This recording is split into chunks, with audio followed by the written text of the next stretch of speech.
Desde antes del 2000, antes ya había el síndrome del pasajero turista, ¿no?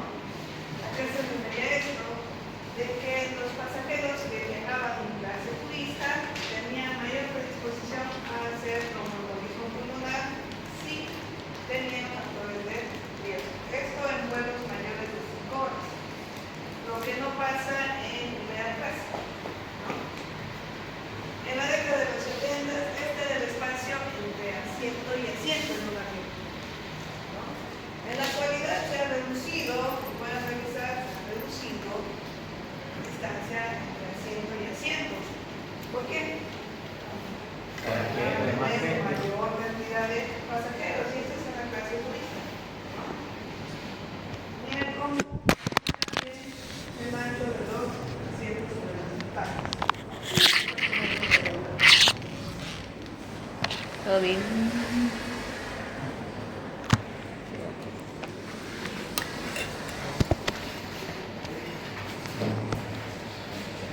Entonces, ¿qué dice normalmente la ley? La ley allá en los Estados Unidos de Europa dice que tiene que haber 140 a 170 centímetros entre un asiento y otro. ¿Se cumplen las aerolíneas, aerolíneas bolivianas? No, ¿cierto? Nosotros en nuestros vuelos de aquí a La Paz no debe más de 45 minutos. Pero ¿qué pasa con los vuelos internacionales? ¿No? BOA también tiene vuelos internacionales. Entonces los espacios de asiento a asiento tampoco cumplen en la clase turista. Entonces la clase turista se hizo que es la más afectada para sufrir tromboembolismo pulmonar o hasta incluso hemorragia cerebral, ¿no? Se ha tratado ya en el 2013, ¿no? 14, en que la Organización Mundial de la Salud ha tratado de hacer un estudio, ¿no?, de todas las aerolíneas, pero ¿qué creen? Las aerolíneas no aquí, ¿no? Porque eso les perjudica.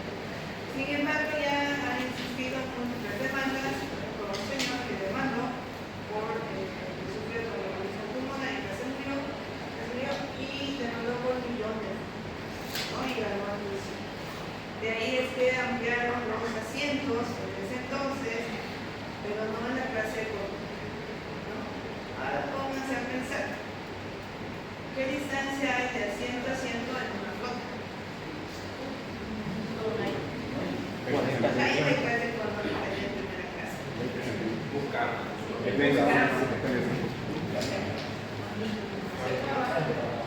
Nos buscamos ya algo mejorado y uno puede extender las piernas, pero en las flotas antiguas, ¿no?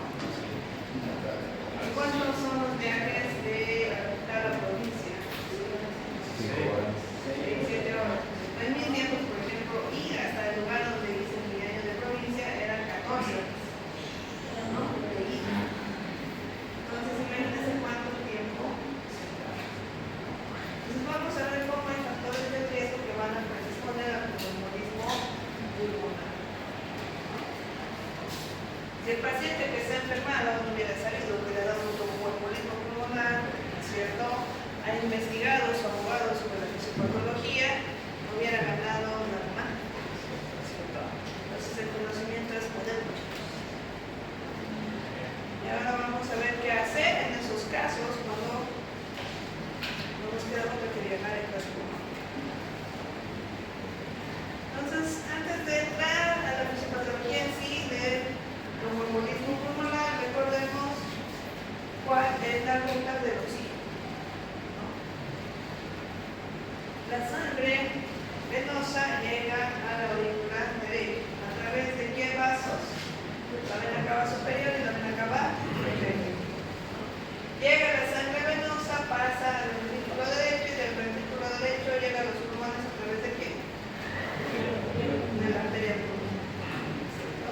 En la arteria pulmonar gaseosa, ¿qué va a hacer? Va a haber intercambio gaseoso. Entonces va a dar lugar a la hematosis y vamos a tener del otro lado capilar sangre arterial, sangre oscura, que va a llegar a la aurícula izquierda a través de quién? En las venas pulmonares, ¿cierto? Y de ahí va a pasar a la aurícula izquierda, de la aurícula izquierda ya se fue a la aorta y se distribuyó por todo el órgano. Entonces esa es la ruta del oxígeno, ¿cierto? Ahora bien, no nos olvidemos que esto es perfusión, ¿no es cierto? Otra cosa ya es la ventilación de cómo están los alveolos, ¿no? A las diferentes zonas del hueso para poder realizar el intercambio gaseoso, ¿no? De nuevo, la zona primera del hueso que tiene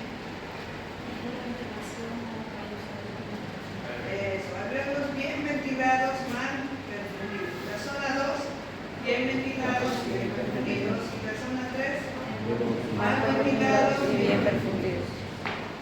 No se olviden de eso. Entonces, ¿qué pasa cuando viene un trombo o un émbolo? Llega y obstruye. Da lo que vamos a hablar ahorita, da el tromboembolismo pulmonar. ¿De dónde va a venir ese trombo? Puede venir de muchos lugares, pero el 70% de los tromboembolismos pulmonares se deben a una trombosis venosa profunda en los miembros inferiores. ¿Quiénes son propensos a realizar trombosis venosa profunda? Y ahí tenemos la triada del Virchow. ¿De acuerdo? ¿Cuál era la triada del Virchow? ¿No se acuerdan? Pero si no te acuerdas, hemos repasado. Incluso aquí hemos escrito. Me acuerdo porque es como el único grupo que pasa en esta hora. Lo mismo dijo ese día, que no hay la tetrada de Celsius, es la triada del Virchow. Bueno, sí, pasó.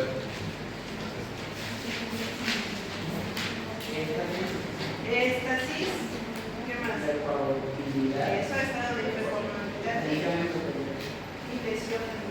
Estas tres cosas tienen que ver para que exista una trombosis venosa profunda, ¿cierto? Éxtasis, que permita que la sangre repose más tiempo en las venas de lo que debería.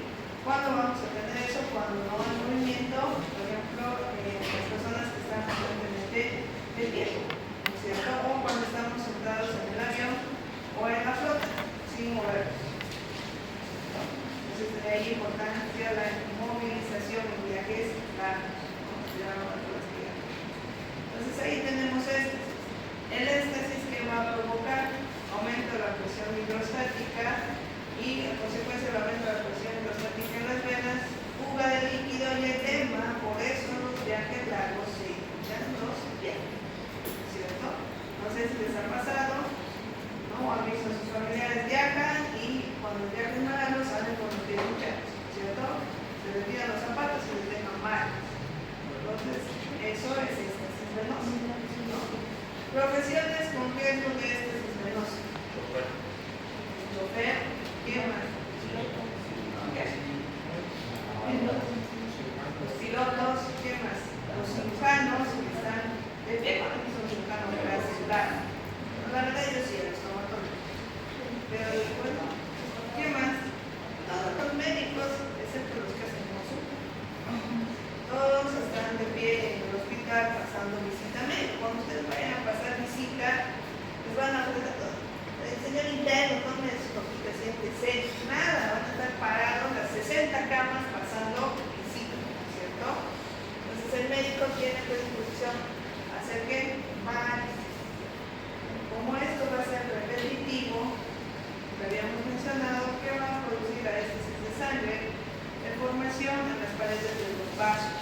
Se van a formar las varices, ¿cierto? Internas o externas. Va a ver que la ubicación, el paciente va a caminar una cuadra y media, hay la movilidad de las piernas, va a querer sentarse, reposar y volver a caminar. Esa es la ubicación, ¿no? Con insuficiencia venosa. Porque esas venas que tienen las venas del interior,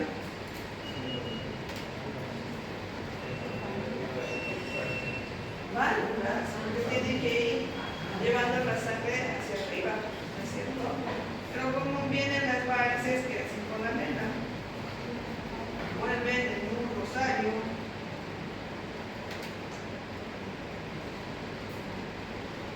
Y la sangre ya no tiene ese flujo lineal. Más bien, ¿qué hace la sangre?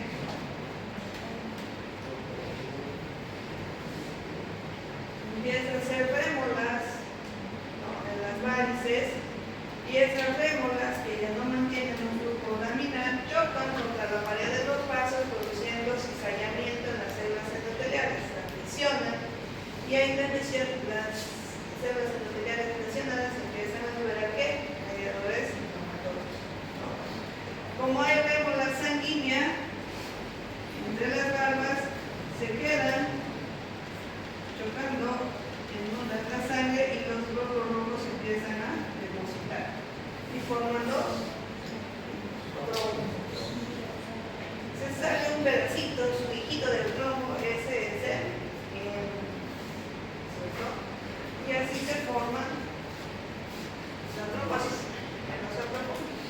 A esa éstesis aumenten ya la lesión endotelial y aumenten un estado de hipercoagulabilidad.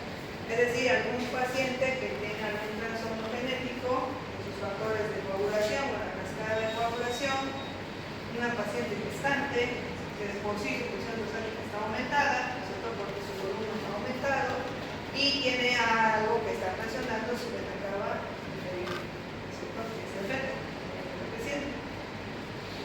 Pacientes mujeres que usan anticonceptivos orales de manera inadecuada también pueden sufrir hipercoagulabilidad, trastornos en las paredes de los vasos y si tienen varices, listo, ¿no? Trombosis profunda y tromboembolismo pulmonar.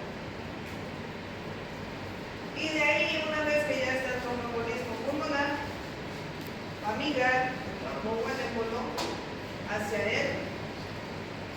¿Hacia dónde? Hacia la arteria.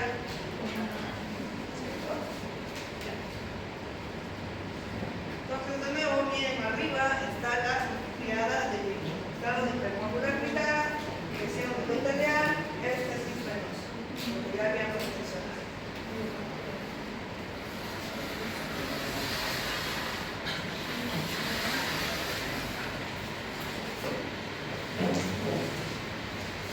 Entonces, ¿qué es lo que vamos a tener? ¿No? Una vez que este trombo migre hacia la vena cava o la vena cava inferior, hacia la aurícula derecha, va a producir, va a ir y va a obstruir la arteria pulmonar, va a ir a una trombosis venosa profunda. Pero no se olviden que los trombos también pueden venir por la vena cava superior. ¿En qué casos pueden venir de la vena cava superior? Cuando tienen un catéter venoso central. El catéter venoso central va desde la vena subclavia o la yugular hasta la aurícula derecha, ¿no? Si el paciente tiene trastornos de hipercoagulabilidad, es propenso a que haga trombosis. ¿Y qué va a pasar? Se va a edematizar todo el miembro superior de ese lado, donde está el catéter. Casi similar a lo que veíamos en los miembros inferiores, ¿no? Recuerden una cosa, que la trombosis venosa profunda, ¿no?, ¿cómo podemos nosotros diferenciar clínicamente? Es por el edema en el miembro inferior afectado, ¿no? No va a ser en los dos, tendría que ser mucho mala suerte para que los dos miembros inferiores sean trombosis, no es frecuente, ¿no? Entonces se trombosa y el donde está trombosado, vamos a ver que es el miembro inferior, está